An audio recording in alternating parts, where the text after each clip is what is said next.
Hi guys, good morning. Ako po si Bobet Roberto.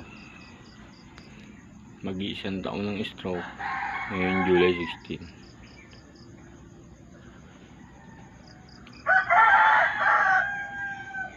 Sa isang taong karanasan ko po pagiging stroke ko, madali ko po nire-recover ang katawan ko. Sa pag-iilot ko sa aking sarili, sa aking kamay,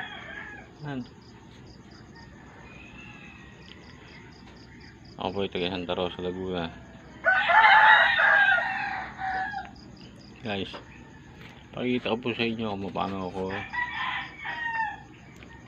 nakaka-recover ng maga sa mga susunod kong video. Wala pa po akong isang taon, pero nakakapagbuhat na po ako ng balde. Ang paa ko, hinihilot ko rin po, makikita nyo rin po yan.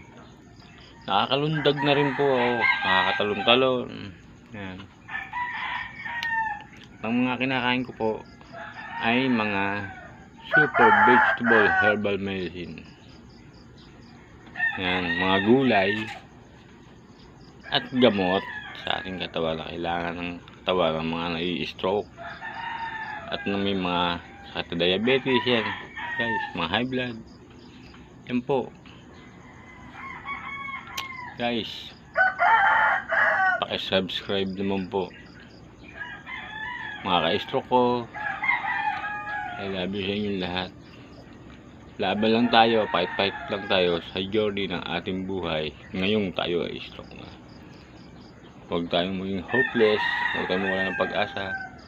Buo pa isang kamay natin, magagamit pa natin yan para sa ating buhay. Dito po ako nakatira sa squatter na to, squatter area, pero may taniman ako dyan sa likod.